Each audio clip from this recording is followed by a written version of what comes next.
Hello, welcome to our June chat. I am Bexx with Otherworldly Fundraising, and if you don't know who we are, which you should because we're awesome, we are a group of nerdy friends who got together and decided to try to use our nerdy talents to help others.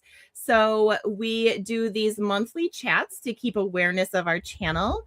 And then once a year in September, we do a whole weekend long virtual con where we talk to all different types of guests and celebrities, and we try to raise money for our chosen charity. And tonight for our June chat, we are talking with Brianna Shaffery. Hi, Brianna. Thank you for having me. Yeah, I am very excited for our chat. I'm an avid reader. I read 740 words a minute, and you try to do 104 books a year. Sometimes I fall in a little short, but I try really hard to make sure that I get, that's, 2 books a week. So I try really hard. Oh my God. I used to be able to do that. I would read like a book a day. And then, of course, like showing up at school with a new book every day, they're like, what happened to the other one?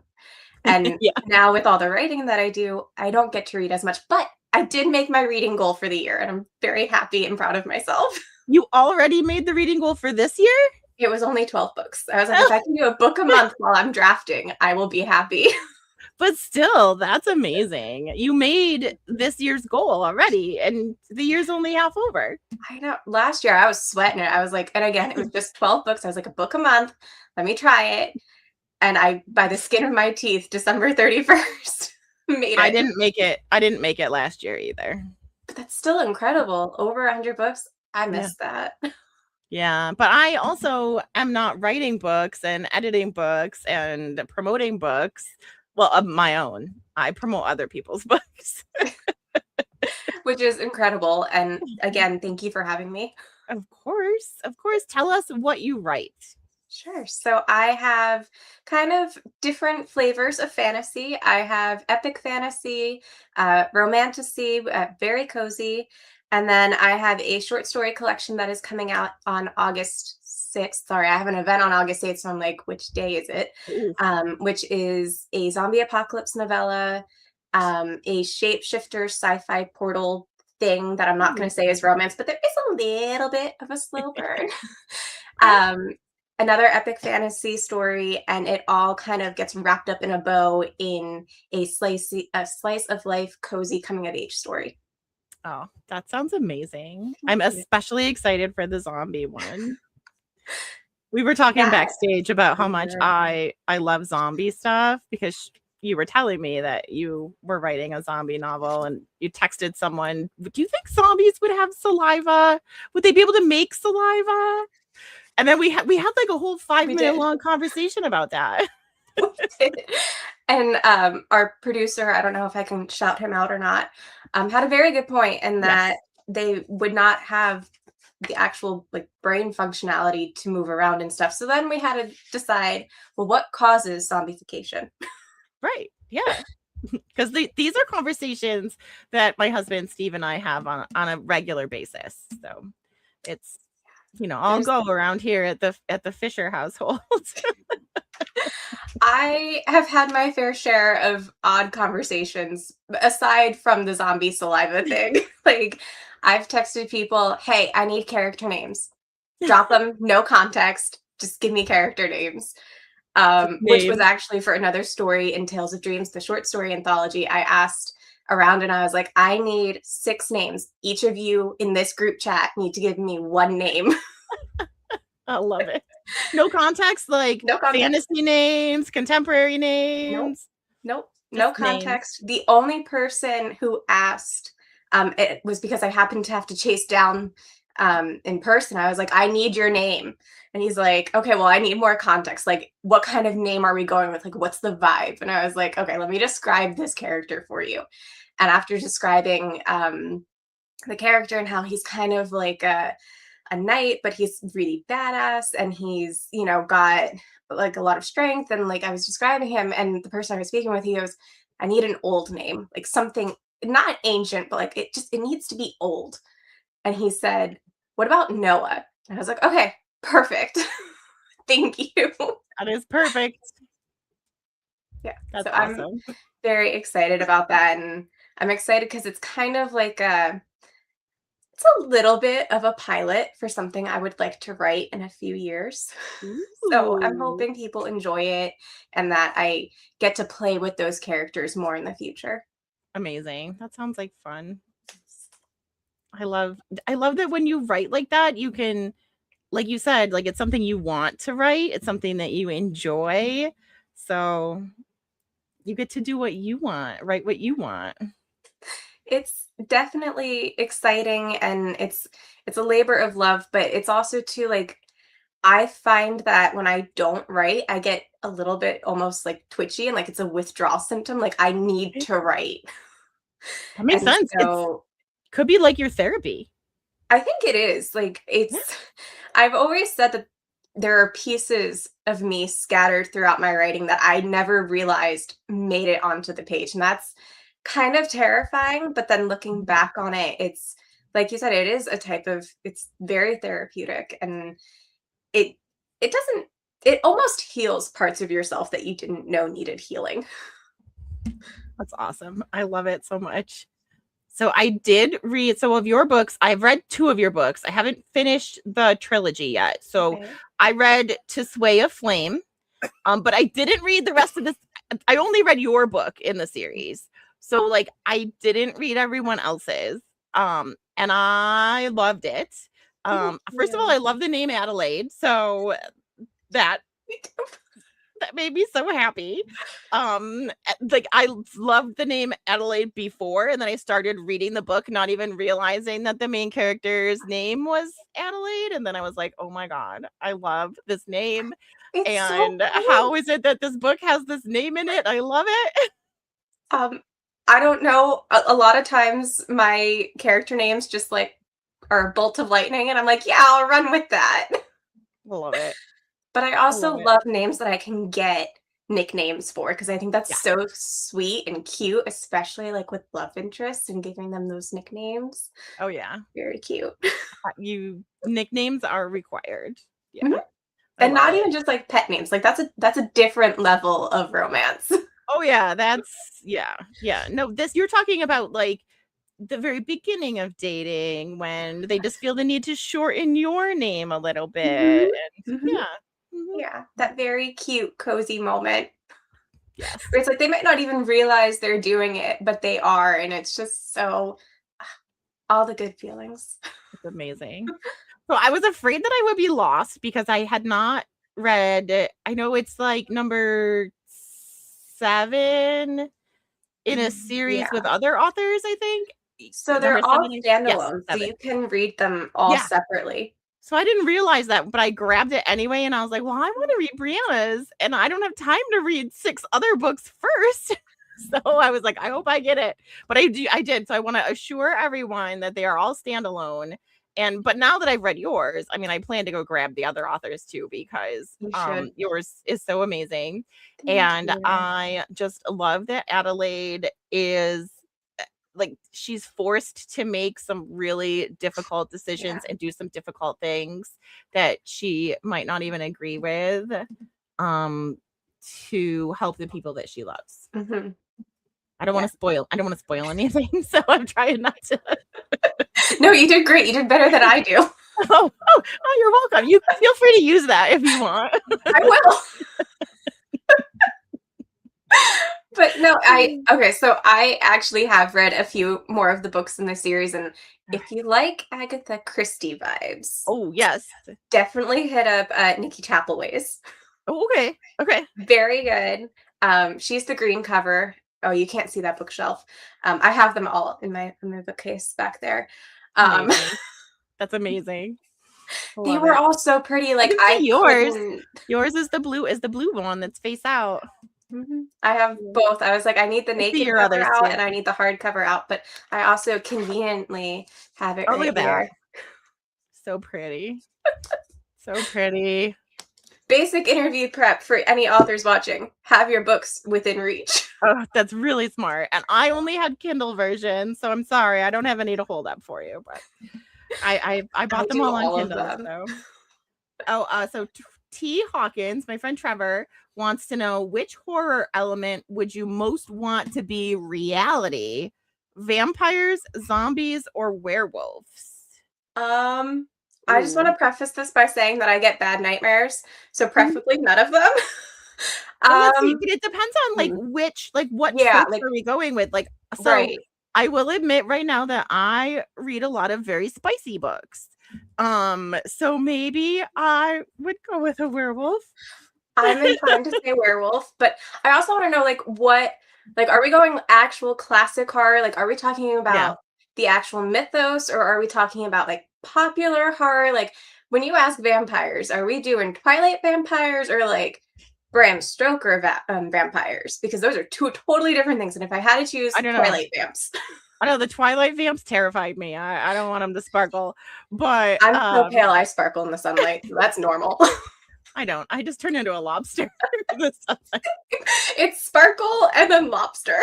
Oh, classical. Trevor says classical. Zombies, because they're slower. Unless we're talking about World War Z zombies, in which case, can we just keep the werewolves? Or do we want the vampires because you could kind of wear a cross and like scare them away, right? Oh, and I love garlic bread. Oh, me too. Garlic, anything. Just plain roasted garlic, I'll eat. Yeah. Right. I think vampires. I'm going to go vampires. They have to be invited in, so you'd be safe in your house. Oh, but I wear a lot of silver typically. I didn't put on any jewelry tonight because it's late. But so I'd be safe from werewolves too. Okay. You know what? I would take any of them. Provided I have the proper precaution. Oh, as long as they're not World War Z or 28 Days Later zombies, because they run. Oh, I didn't see that. They run. They're like World War Z zombies. Okay. See, this was a debate my editor and I had too. We were like, well, wait, Brie, what type of zombies are in the Light Keepers? And I was like, not the World War Z ones. Not the World War Z ones. No, I've toyed with the idea of writing a zombie novel myself because I love zombie stuff. And I've got some really good ideas, but they would not. I think that if I wrote about running zombies, I would have nightmares. And I don't have those kind of nightmares. My nightmares always involve being unprepared or naked at work or something. Like, I'll trade nightmares with you if you want. Yeah, I would trade. That'd be fine. Perfect. I don't want the zombie. I hate my nightmares. We were a few weeks into editing. I finally made it so I did the dev editing and then I went into proofreading and I was like, oh, I haven't had any nightmares yet. 1 week later. Oh no. Oh, it's terrible. I'm sorry. You know what? It's an occupational hazard. I bet. But at least you're a writer. You can use those nightmares as story fuel. And I have. And it was funny because while my dev editor was reading it, she goes, you know, this is a little trippy. And I know it's a dream, but I'm not really following what's happening here. And then I had to fess up. I was like, well, Ashley, you see, I've actually had this nightmare. I love it. So it's like my dreams are so messed up. They're so like disordered and disconnected. Oh my goodness. Oh, Kristen says, nice shout out to our previous guest, Max Brooks. Yes, of course. We try to talk about all of our friends. Yes, I did. My husband and I, we interviewed. It was my very first ever interview for Otherworldly Fundraising, and I interviewed Max Brooks, who is one of my favorite authors. So that was like surreal. It was a wonderful moment. But that's what got me into realizing that I love to interview authors. It's like my thing. You know, for a bunch of introverts, we're all like really fun. I'm a total introvert too. So, and I will talk about books all day, every day. Exactly. Books, writing, whatever you want, all day. It's so funny because it's like, you know, I've seen authors online like, you know, this is kind of a lie because we're all introverts and we got into this kind of because we were under the impression that we wouldn't have to do a whole lot of social interaction. But as it turns out, that was a lie. And then it's just, I have met so many amazing, fantastic people just by doing author events between readers, other authors, and people who might not have been readers, but just are like, I want to support you because you're local. Aww. And I'm like, oh my God, this is so sweet. So that's the sweetest thing I've ever heard. anybody is afraid to put themselves out there as an author, do it. It is the time of your life. I'm sure. I mean, it's all people who love you. So yeah, we're all here for you. Oh, Kristen says, introverts, we're here. We're uncomfortable. We want to go home. Oh yeah, there's like a definite cutoff time. That's me every time. And I love going out. Like, I love going out to eat. I like going to Barnes and Noble. It's my happy place and browse. We have a new like little indie bookstore down the street from me that I love to go to get a coffee. But I'm having a good time, but I'm also uncomfortable the entire time. And I just want to go home. For me, it's like I can feel that point where the social battery is like, danger, danger, you need to go home. Yes. Yeah, for me, it starts like 5 minutes after I walk out the door, but it's gotten better the more events that I do. Like, I actually used to have anxiety attacks like in the car on the way to events. Oh, and so sad. It is. And I'm grateful for my PA who like basically pushes me out the car door like, nope, we're here, you're doing it. Get out. Get out. You're gonna have so much fun. Off you go. Right. Yeah. I mean, it's hard. You have to promote the books. You can't just write them. Yeah. So unfortunately, I mean, it's like practice makes perfect. A little bit of a cliche phrase, but it's true. You know, the more things and the more books that I write, the better I feel like my craft gets and my storytelling. And then the more events that I do, the better I feel like my pitches get and just more comfortable I get doing that. Good. So. That's awesome. Amazing. And then you've written a trilogy. Is it the Tenebris? A trilogy, which is a fantasy series for young adults. And I read the first book in this one, and I will be finishing it. I only had time for this, but I'm gonna finish the series. Amazing. It's about magic. I'm trying not to give too much away I don't want to give anything away, but do you want me to pitch it? Yeah, you pitch it. It's your book. I shouldn't be pitching it anyway. Okay, practice makes perfect. Here we go. So my Heirs of Tenebris trilogy follows 17-year-old Nyla as she tries to discover why she has magical powers when no one in her family's had magic before. And then along the way, she ends up meeting Xander, who is kind of lost and looking for himself and like defining who he is as an individual without his family name, whatever that might be. And then they also end up meeting the cat creature Shamira, who is a pumpkin, and she is searching for the source of magical disturbances that are occurring throughout Tenebris. She was my favorite character. I mean, she is near and dear to my heart and also a lot of fun to write. I don't think if you have not tried writing an animal, or it is so much fun. Just getting to play with all their different senses. Yeah. Yeah, because she sees the world a lot different. I'm sorry, she sees the world a lot. I got something in my eye. She sees the world a lot differently than the other characters do. Yeah. And then too, just like having that cultural exchange between the pumpkins and the humans of Tenebris, it was so much fun to kind of play with that balance and see how their histories intertwine and like how their perspectives just either clashed or melded together, and like how they, I don't want to spoil anything, but just, you know, knowing that history in the back of my head and trying to figure out how to balance them. Sounds like a lot of fun. Kristen says, she didn't notice your introversion or like uncomfortableness at the event in Hamilton where she met you. Oh yeah. Hi, Kristen. It's nice to see you again, sort of. Yeah, it's like I said, it's definitely gotten better, like once I'm comfortable in a place.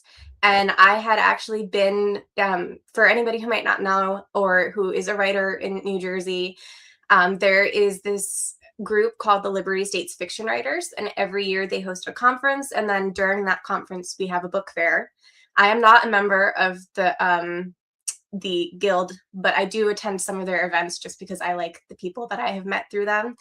And that's one that I've been to a couple times now. And like I said, just the more you do events, the more comfortable you get into it. And so it's easier for me to start like approaching people, and just kind of like it's become a second home almost. Aw.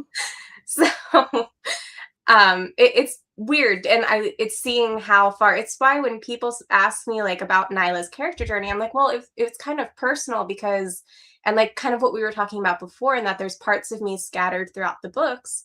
One of those parts is Nyla's anxiety is kind of a reflection of mine, and how we've both, and I was in high school when I started writing Fire and Flight, and so we were both at that age where things are kind of topsy-turvy. She is obviously dealing with more and worse things than I was because she has all these things happening to her.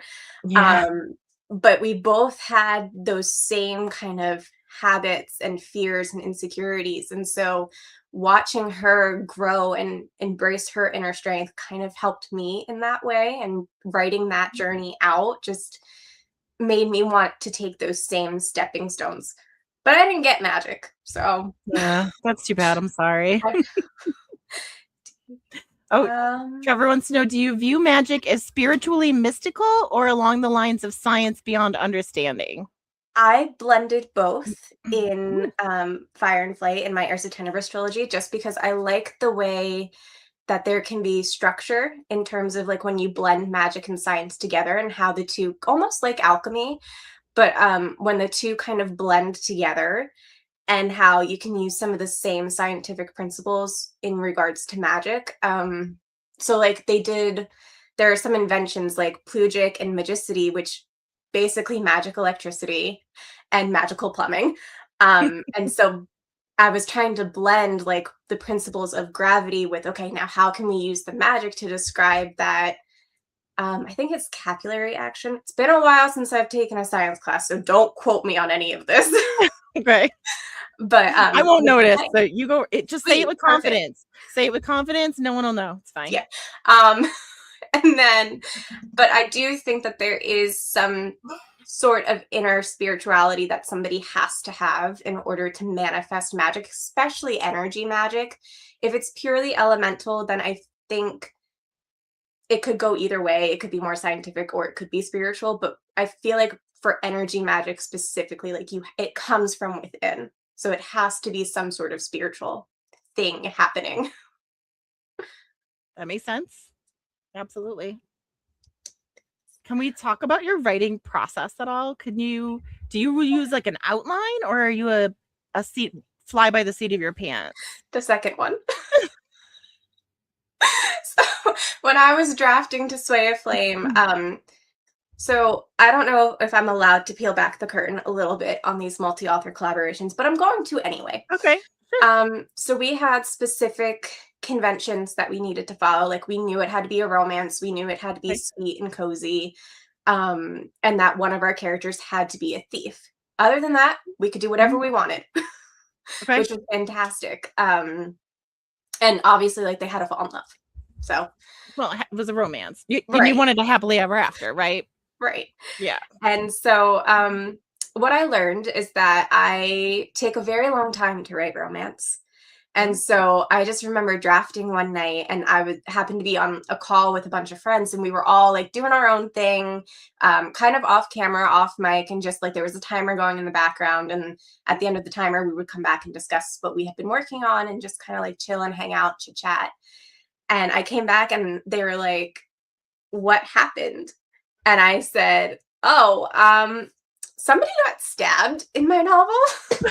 And they were like, "Brie, you're trying to write a romance. You were how many words into this?" Like 30K.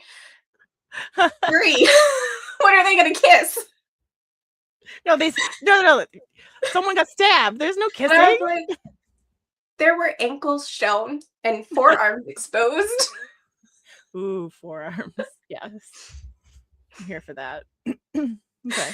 And, of course, they were all teasing me and poking fun, all in good kindness and fun. But there is actually romance in To Sway a Flame, and I'm quite proud of it. It's a good romance, too. You did a great job for not being as confident of yourself with the romance. You did a very good job. Thank you. I liked the romance. Getting it was more very confident sweet in it. Yeah.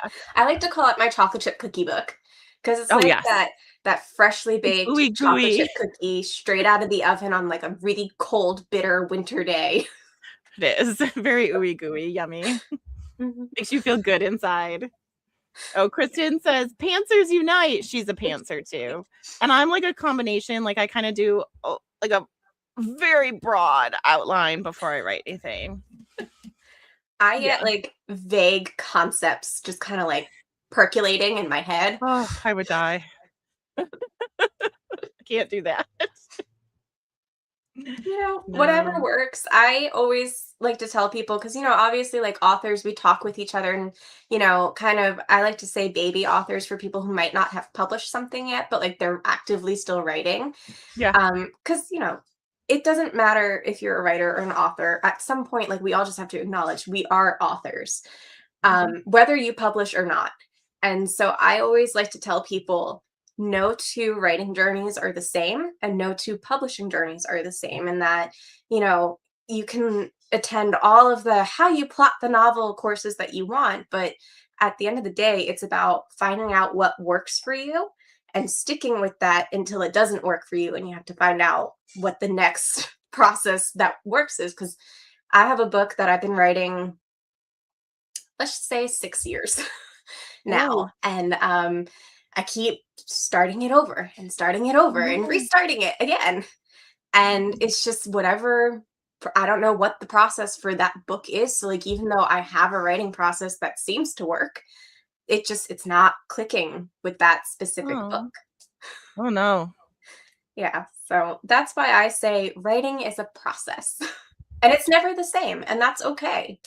You have to be a little bit forgiving with yourself because sometimes you're tired or it's been a long week and you're stressed. And, I know some people say you should stick with a writing schedule. And to some degree, I agree with that, but it needs to be realistic and it needs to fit in your schedule. And you just have to remember, like, at the end of the day, it's okay if you miss a day or two, or hell, even a couple weeks. Like, life happens, you know? And the book will be there when you're ready to come back to it. Oh, that's a really good way to look at it. It'll still be there. It's not going anywhere. Exactly. It's your book. And it doesn't matter when or if you even publish it, just that it brings you joy and like fulfills that part of you that needs to create. It's awesome. So what made you realize in your life that you had this need to create? You said you started writing when you were in high school, junior high, before that. So I started taking it more serious in high school. The first thing like I actually remember writing was in second grade, and I was not a very good typist. So I ended up dictating a lot of it to my older sibling there's a bigger age gap between us. And obviously she was the better typist than I was. And so I dictated it to my sister. And so I remember that. And I remember like I would write on and off, try and write different stories, start different stories, share them with family and be like, hey, look at this thing that I'm writing, and then never finish them. And then I woke up one day and decided to be a writer, kind of like Elle Woods deciding to go to law school. And it was weird because like I just remember feeling it like click in my brain, like this is, we just had career day, we've been talking about careers and like thinking about the future and like how once you graduate middle school, everything starts to happen so quickly and like college applications are going to be in like 2 or 3 years and like all these crazy like random anxious, you have to figure this out now thought process was happening. And it clicked. I was like, I want to write in some way, shape or form. I want to write. And then I didn't really write much in like early in my high school career. I mean, obviously like the assignments and things like that for creative writing. And then I ended up taking a creative expressions course in high school. And that's when I started drafting Fire and Flight. And it was this horrible, rough, slightly embarrassing when I think about it now, paragraph of this girl waking up in this forest with sapphire leaves and crackled ashen bark trees. And I was like, ooh, I need to know what happens to this girl and why she was in that forest and what happens next. And I kept going and I kept going. And my creative expressions teacher was an author himself. And so he realized that I was serious about this and that I wanted to pursue it. And so he kind of like mentored me through it. And then I ended up finishing it over that summer, and I came back to school and I basically hunted him down, and I was like, what do I do next? Oh, that's awesome. I finished the draft. What now? Now what?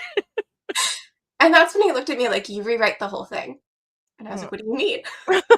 What That's no fun. What? That's not the fun part. And so that was a rude awakening, but it was necessary. Aww. And I'm glad that is the advice he gave me, because he was ultimately right. I mean, the rough draft is always just basically an outline for your actual story, but yeah. Exactly. Like, especially for those of us who don't do planning. Yeah. Draft zero. Yeah, I personally call my draft zero my dead man draft, because no one is supposed to see it. Yeah, I agree. I also wrote, when I started calling them my dead man drafts, it was for Embers of Eternity and Winds of War. And I happened to draft, which one was it? It was like a sprint. I think it might have been Winds of War, and I drafted it in the month of October. And I think I actually finished it on Halloween, and I was like, dead man draft, here we go. Oh my goodness. What, like 1 month? Yeah. Oh. The first draft. It's never pretty. Oh, that's really quick. Yeah, that's why I recommend to people not to get so hung up on sticking to a writing schedule. Yeah. Been there, done that, lived that, didn't get the t-shirt. But it was an experience. Wow.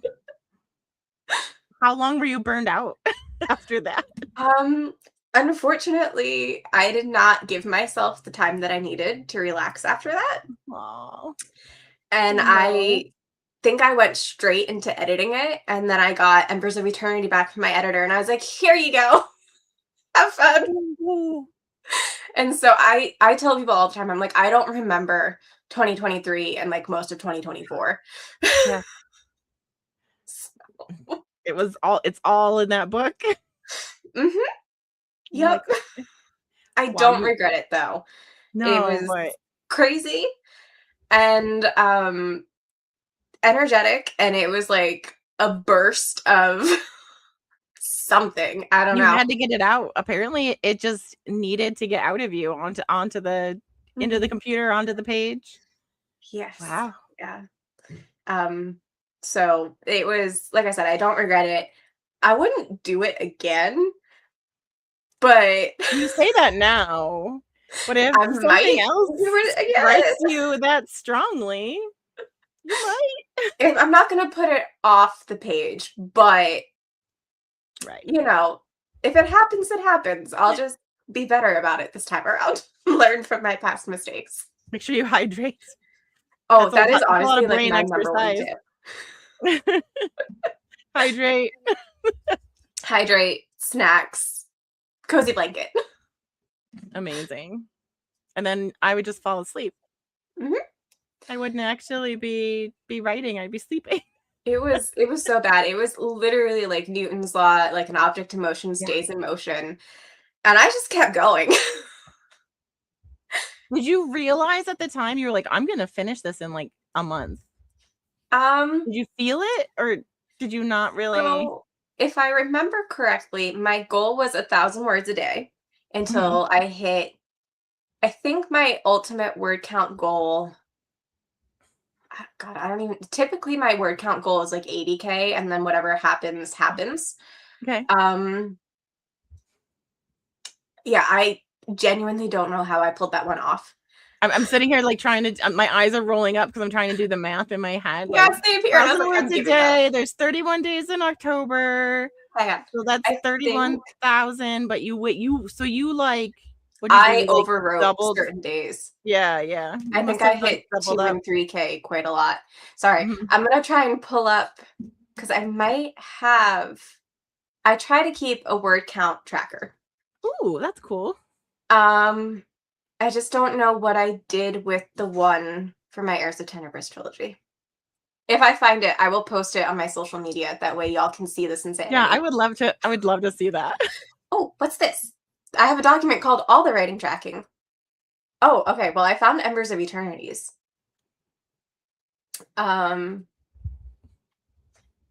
Yeah, that's insane. I don't know what the comments are, or else I would try to figure out like how to share it. But knowing me, there's probably some snark and some things that should not be shared. We don't need everyone to see those. You don't need to see me cursing at my own novel. Anyone who's a writer would understand. Exactly. Mhm. Yeah. That's a date. That's a trip down memory lane for later. That's awesome. Amazing. Wow. And then, so then did you go to college after high school? Did you just keep writing? That's another story. Oh, we got time. So what happened was, between my junior and my senior year, I was drafting Fire and Flight. And at that point, I started to realize more and more that I wanted to be an author specifically. And like I had toyed around with maybe journalism or like, content creation, all these different things. And like I had already been interning for a marketing company and stuff like that. And I realized, no, like I want to pursue publishing. And I kind of started to think, well, maybe I should take a gap year. And then my senior year, while my creative expressions teacher and I were revising Fire and Flight together, and he was helping me and like kind of walking me through, like, okay, this is how you do the next draft now, and like start querying literary agents and like how you find them and all that. I went up to my parents and I was like, can I take a gap year? And they were like, well, what are you going to do in this gap year? And I was like, I want to finish Fire and Flight. I want to publish it and figure it out from there. And they're like, okay, well, you've got a job. You do what you want, basically. Oh, wow. And then at the end of that gap year, I was like, so can I keep doing this? Oh boy. And they're like, well, you still have a job. And clearly this is something you want to do. So yeah, sure. That's so supportive. They're so supportive. That's so nice. My parents are, my entire family is absolutely amazing. And I'm just so, so grateful for them. And, it's meant the world to me just how I will never forget my first book signing. It was at a local farmer's market. And it was like during their holiday season. So it was more holiday geared than like, fruits and vegetables. Mm-hmm. And my aunt and my cousin showed up and they were carrying my books around like I was a celebrity. It was like chatting up anyone that they could find. I love it. It was, it was low key embarrassing, but like the good kind. Yeah. Like the bashful kind. Right. Oh, that's so sweet. That's amazing. Oh, Trevor wants to know, how many main characters do you normally want to juggle in a story? I personally like smaller casts. Mm-hmm. So like if I can maybe up to 4 main characters and like actually like fully develop them. I think I don't want to handle anything more than that, just because I love character driven stories more than anything else. And I love, love, love being able to get in their heads and their emotions and make people almost feel like it's happening to them. Yeah. And not necessarily just my characters. That said, there is a side character or two in my Heirs of Tenebris trilogy and into Sway of Flame that like I absolutely loved. And I'm not gonna say anything because one of them is a spoiler. Well, actually they're both spoilers.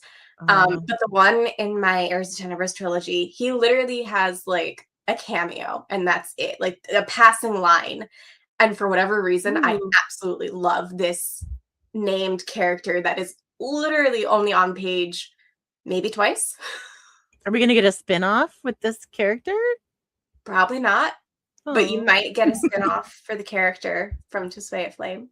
Oh, interesting. Okay. I'm toying around with some ideas. Like I know I'm writing kind of like a prequel to Sway of Flame. It's going to be a standalone. It's a different host of characters. It's again going to be small just because I like being able to keep them kind of contained and like really like zone in on them. So yeah, I'm expanding that lore and that world a little bit more. and I'm gonna play with that mythos. And it's again part of a collab, which I don't know if I can say that yet either, but here we are. We didn't hear anything. Yeah, it's fine. Just keep that between us, okay, y'all? Yeah. We won't tell anyone, we promise. And yes, so I'm excited about that, and I'm going to focus again just on the couple, like how I did into Soy Flame, and there'll be side characters and things like that we'll see a little bit more of, and there might be some cameos to some familiar faces. So nice. That sounds good. That's awesome. See what happens. I'm really excited about that one. I'm actually drafting it now, and I think I'm. How many words into that am I? Let's just say 20. Now, just say 20K. Do you work on more than one writing project at a time then? I try not to, because like I was saying earlier, I learned from my experience with Embers of Eternity and Winds of War. Okay. Yeah. It gets a little bit hard. Like if you're writing the same series, it's doable and probably it's manageable. But if you're trying to work on totally different books that are in the same universe as each other, more power to the people who can pull that off, because I don't want to do that. Especially since these are kind of different vibes, whereas like my Heirs of Tenebris trilogy was epic fantasy, but then To Sway a Flame and whatever I'm going to end up calling that universe, it's romantasy. Although I will say this prequel that I am working on is going to be leaning more towards my roots of epic fantasy. Okay. Is there still going to be some romance for those of us who really enjoy that? Maybe. Okay. Yeah. I'm okay if people get stabbed, but I want some romance too. I'm calling it my epic romantasy project. Okay, I'm good with that. That sounds great. I so like there's that, gonna be that name. Maybe like a ginger snap cookie. Okay. All right. It's not the ooey gooey chocolate chip fresh out of the oven, but yeah, the sweet crunch of a ginger snap. With that little bit of heat, but not like a spicy heat in terms of like it's not going to be spicy, just flat out. Gotcha. You're like, my parents read these. I can't yeah, actually. I can't do that. Yeah. I mean, I could, but I'm not going to. I mean, they sound pretty supportive. I think they would support anything that you wanted. I think so too. Yeah. There are definitely I was reading, I inherited some books from my grandmother, and it was a classic Harlequin historical romance. Okay. And with like the typical like ripped bodice cover. Yeah. And Fabio on the cover? No, actually he wasn't. No, okay. And I was reading it, and I kept trying to like turn the cover away from where other people could see it. So finally one day my mom looks at me and she goes, "What are you reading?" I'm like, you looked guilty. Nothing. I'm like, absolutely nothing. What are words, Mom?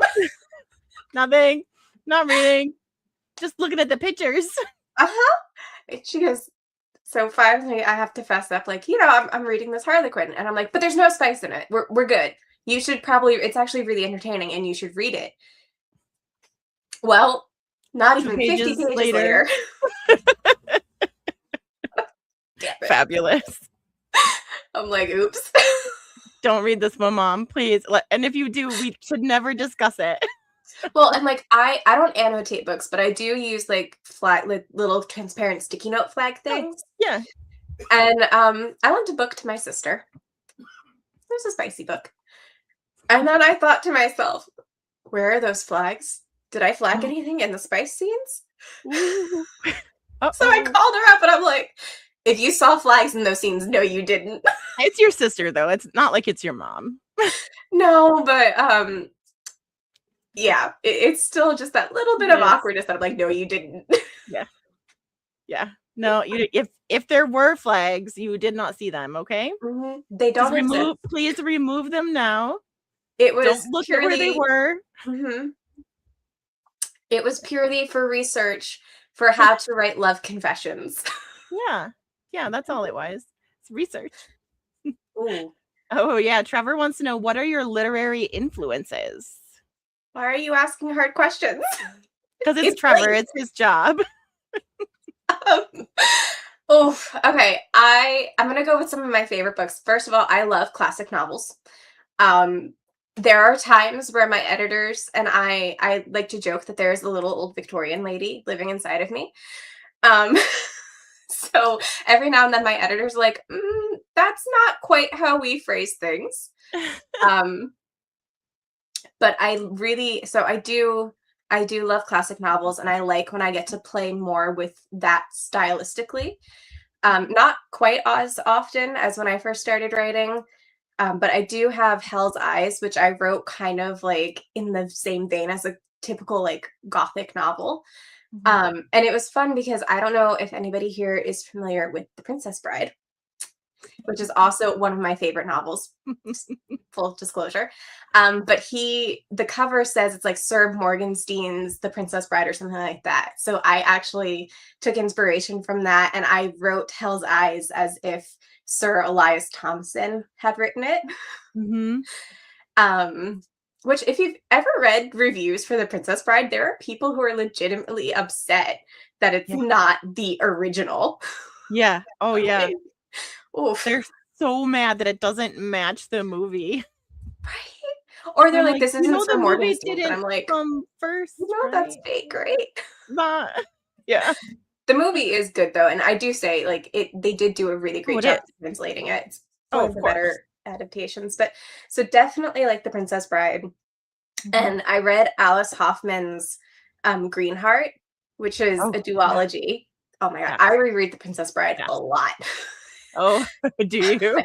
A lot.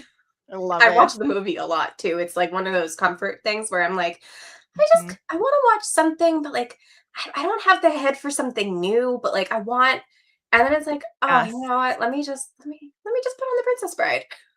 I do that too. That and like the live action Cinderella. Oh, I have never seen that actually. It's good. Yeah, well, I grew up in a cult, which is a whole nother story, but yeah, kind of, yeah. So we didn't have a TV or like we didn't watch any TV or have radio or anything like that. So yeah, I would love to chat with you about that privately because now I'm interested. We can definitely sometime. Cool. Yeah.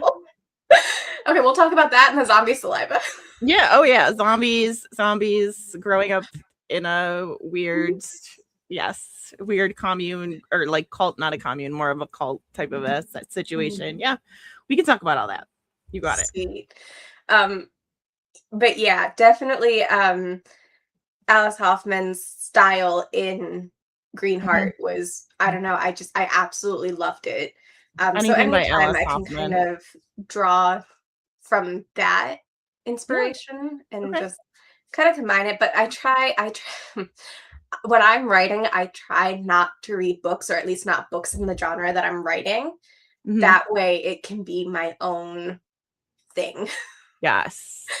You know, not just because like I'm worried about plagiarism or anything like that, just because I want it to be my voice. You don't want the style to slip in. Yeah, definitely. Yeah. I get that. I understand that a lot. Yeah. I took a lot of creative writing classes in college. And that was one of the big things was, be careful what you're reading when you're working, because, you don't want someone else's style to slip in accidentally and cover up your own. Yeah. And I noticed that I tend to pick up classics more than like if I'm reading a classic and I start writing something in my brain just switches and I'm like stylistically now writing classic novels. And I'm like, okay. I am not Jane Austen. The story I am telling is not something that needs this style. Now we're reading Pride and Prejudice and zombies. Yep. Time to not read anymore for a little bit. Amazing. That's awesome. Do you have anything else new coming up in the works? Well, besides Tales of Dreams, which Tales of Dreams. And it also has, I don't know if you would like to see the interior cover art. Yeah. So this is for The Lightkeepers, which is the zombie apocalypse novel. Ooh, I love it. And then we have, I should have grabbed the other one because the other one has like the little flaggies in it. Oh, the covers are. This one is for Creature of Unknown Origin, which is the I love that. sci-fi portal shapeshifter, not romance. That's kind of romance. Okay. Don't expect great romances from that, people. But there's a slow burn, because I'm a slow burn girly. Oh, this is for the epic fantasy and is one of my favorite covers in this book. Oh, that's really pretty. Thank you. And then the last book or novella is The Prisoner, which is that cozy coming of age slice of life story. Yes. And one of the Easter eggs on this cover is, you can't really see it. Let me get in up close and personal with my webcam. It's an Easter egg to the Heirs of Tenebris trilogy, and it's actually the family crest of one of the very important families that I cannot disclose. I love it. That's amazing. Thank you. So that's coming out August 6th. Pre-orders are at authorbrs.com/tales, like TALES. Mm-hmm. And then as far as like after that, it'll be that epic romantasy in 2027. Okay. Wow. You've got it planned out a couple of years then. I do. Pretty much. Yeah. And I have 2028 planned out. You do. Oh, that's amazing. Wow. I do. That's that story that I've been writing for like 6 years now. Is it finally? Finally. And I have to start it again in order to. Yeah. Oh, I thought about restarting it again like last week. And I was like, no, you need to write this epic romantasy first. You can't switch gears. You are committed, contractually obligated to write the epic romantasy. You have to. Yeah. But sometimes. When inspiration strikes. Right? Oh my goodness. Oh, Kristen Marie says, don't forget to tune in to our September event. One of the mystery boxes may have an autographed BRS book in it.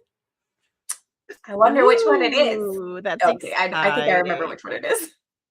That's so exciting. I love that. Do we know when in September? Like, is it held around the same time or? Yes, we do have the dates, which I did not. I'm so sorry. Kristen's going to be so mad at me.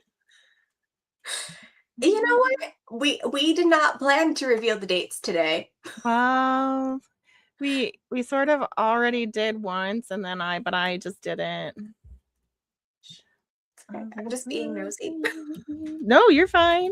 I should have prepared that. You know what? It's Thursday. It's late. Perfect. So it is. Thank you, Kristen. I'm sorry. Please don't hate me. It is September 11th through the 13th. Okay, perfect. I will put that in my calendar. So we're early. It's early in the month this year, so that'll be nice. Yeah, that'll be good. Because I know, I'm trying to think. There's like a lot happening on September 26th. She fired me. She fired me. That's it. Oh, that's it. I gotta go. I'm fired. Bye. It's always a good time because I'm just one of the interviewers, and then there's a bunch of other people who do interviews. We've got a lot of celebrity guests. It's gonna be a lot of fun.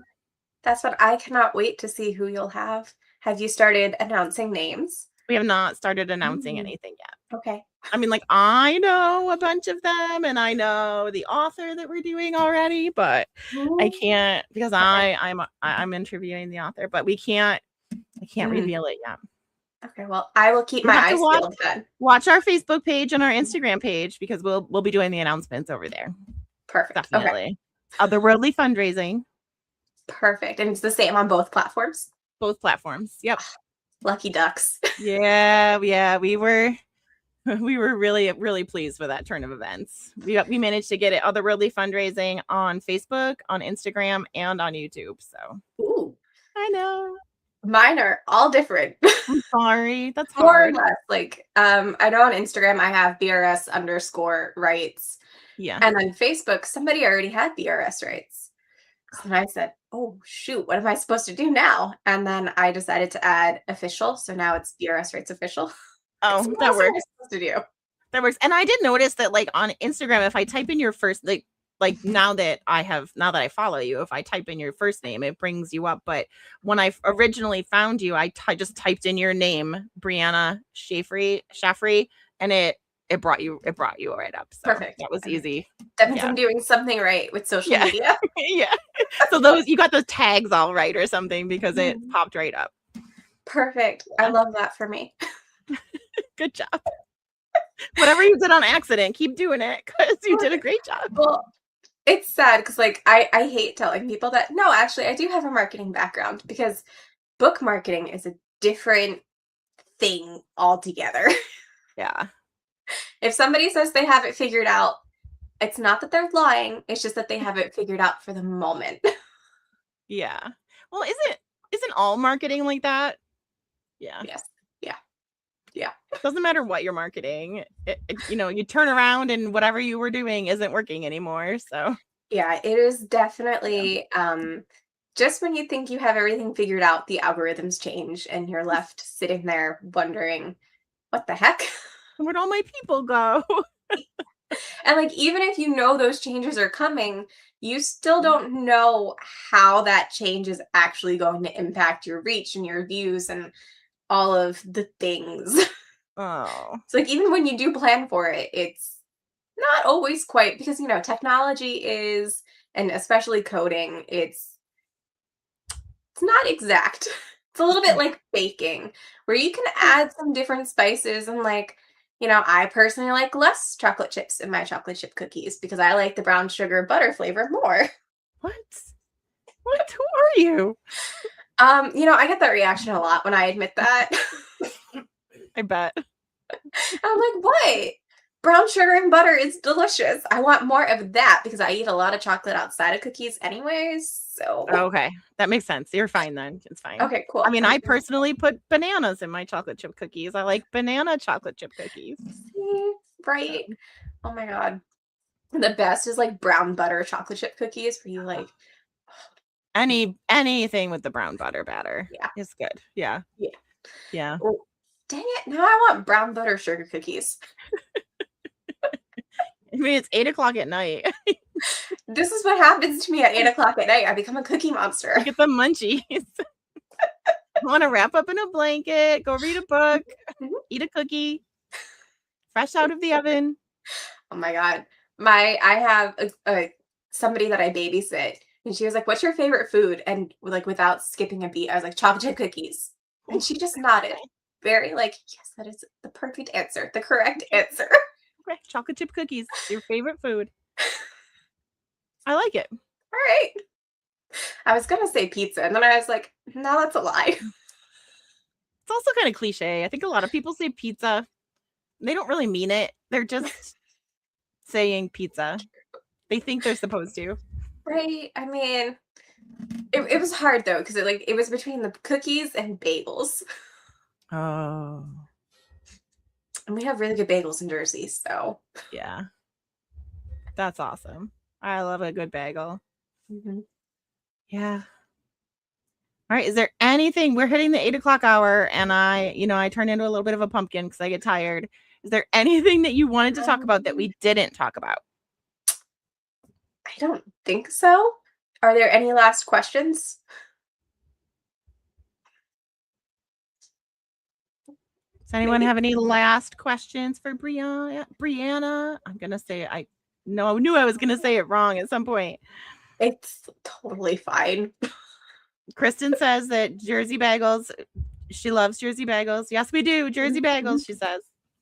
I will fight a war over the fact that Jersey bagels are the only incorrect bagels. Okay. Although we're not that far away. We should go try Jersey bagels sometime. We're in Western New York, so. Oh, okay. I mean, I will say I am gluten-free now. So I am too. The only bagels that I can find that are like actually bagels and not like sad disappointment is this place called Modern Bread and Bagels, and they're based in Brooklyn. Oh. All right, we're going to have to meet in Brooklyn for bagels sometime because I'm also gluten-free. So. Oh, they're so good, and they ship all around. Oh, okay. They're really good bagels. Okay, I'm going to have to find some of those then. I miss bagels. Right? So they did a blind, sorry, I'm like, they should sponsor me at this point. They did a blind taste test in Central Park, and people could not tell that they were gluten-free. Oh, those are They're that would be good the bagels. best then. Yes, they're good ones. Okay, I'll have to find those. Yeah, they're really. I'll send you the link. Yeah, they should definitely send you a care package. Well, Thanks for sharing about our bagels on social I media am all the out of time. bagels, so a care package would be fantastic. They should. They definitely should. My best puppy dog face. What was the name? What was the name of the bagel place again? Modern Bread and Bagels. Modern Bread and Bagels. You need to send Brianna a little care package for talking about you on our stream tonight. Thank you. Someone tag them. It's really okay though. I'll be fine. I've been meaning to order them for weeks. She's out of bagels. It's an emergency. It's Raider fuel. Well, thank you so much for having me, and thank you for all of the questions, even though some of them were hard. I'm kidding. They were lovely. Trevor is an artiste, so he thinks a lot about, influences and who you follow. So yeah. No, they were wonderful. Thank you so much, Trevor. All right. Well, thank you so much for joining us. This was a lot of fun. Thank you for having me, and I will definitely keep my eye out for your surprise guests in September. Yes, thank you. I'm looking forward to it. It's going to be a lot of fun. Cool. All right. I promise not to ramble. I did warn you about my rambling. You're good. You're fine. Okay.